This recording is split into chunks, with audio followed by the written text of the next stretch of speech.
While Coach Prime was away battling cancer, CU's gamble to protect future pays off after $25 million news. Deion Sanders is recovering well after a major healthcare scare shook his fam and fandom alike. God is good. You have no idea how good God has been for me to be here. Rocking a cowboy hat and signature glasses, Coach Prime expressed gratitude on Monday as he revealed his diagnosis, bladder cancer. Fans sighed in relief when his doctor said that he is now cancer-free. Now, he is bouncing back, stronger than ever, stronger for the fandom, who eagerly await his presence on the turf as the season looms closer. His son Deion Sanders Jr.'s update, the battle that was fought and won here, surely lit the atmosphere at Boulder. But the victory is not limited only to Coach Prime. Colorado also got some news. CU's gamble to protect its future is paying off. Within a month of the new settlement being enacted, the watchdogs sent letters to Division I programs over nil deals. The crux of the issue, valid business purpose, but new updates have been pouring in.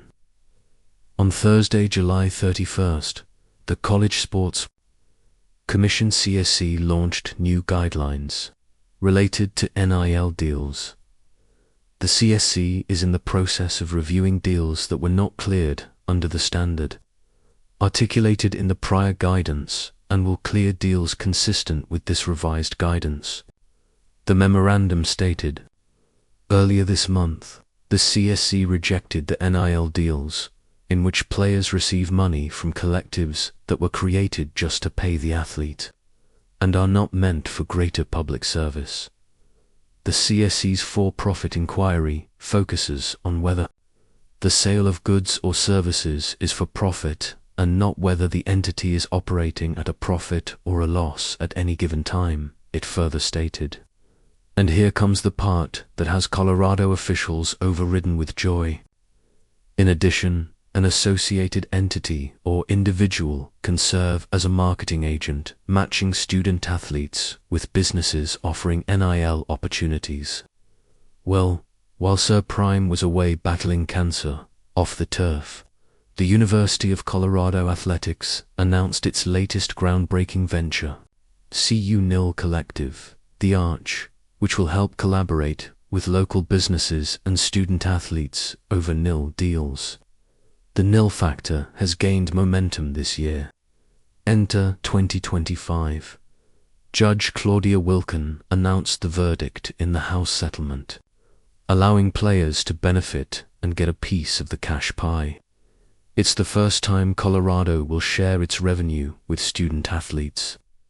In the wake of the House settlement, programs can share $20.5 million cap with its student athletes, among all verticals, but football will get the major chunk as it brings in more revenue. And to streamline the process, Colorado and the Big 12 have inked a deal with PayPal for smoothly transitioning the direct payments. But following the House settlement, Colorado needs its financial muscle to be strong. $20.5 million is a big sum. Not to forget Coach Prime's $5 million pay.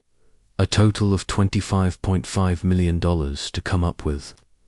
Even powerhouse Alabama is struggling with NIL woes.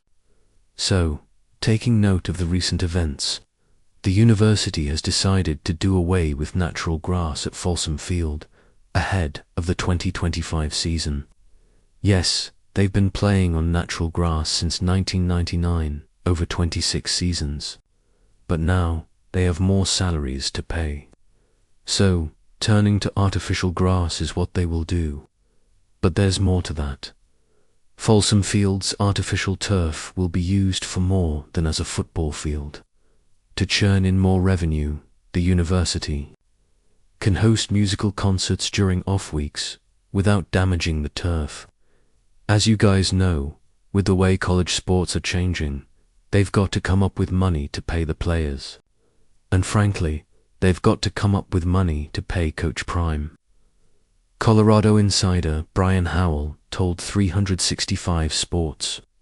Between the $20.5 million to pay the players and another $5 million a year to coach Prime.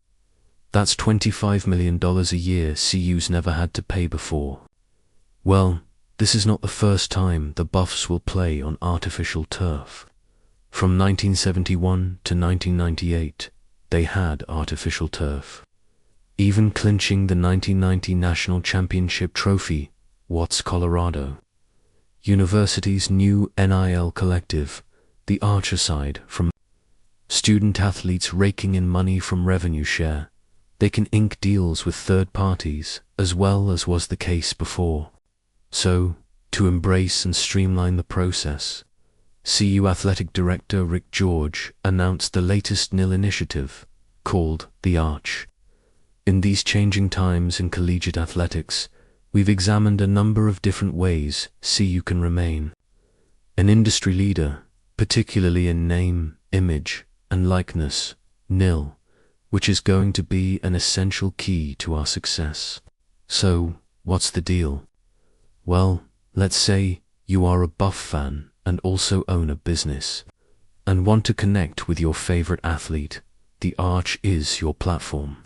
It connects the student athletes to the business community, enhancing your brand. Basically designed as a bridge between local businesses, players, and potential deals, and the means, through sponsorships, marketing, and advertising. Also, depending on the membership one chooses, there are additional perks. One could get access to Colorado Athletics, BTS facility tours, or a 10% discount on the CU team store. Maybe your inner fan would fancy a pair of tickets to a home non-conference football game, or even an exclusive away game or post-season opportunities. Oh wait, let's not forget the invitation to sport-specific practices and kick-off luncheon, among other things. And talking business.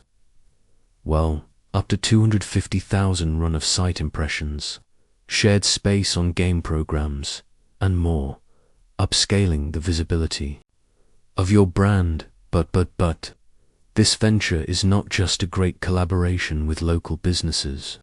It could also be seen as a masterstroke in holding the finances. With $25+ million financial chunk looming over Colorado's head,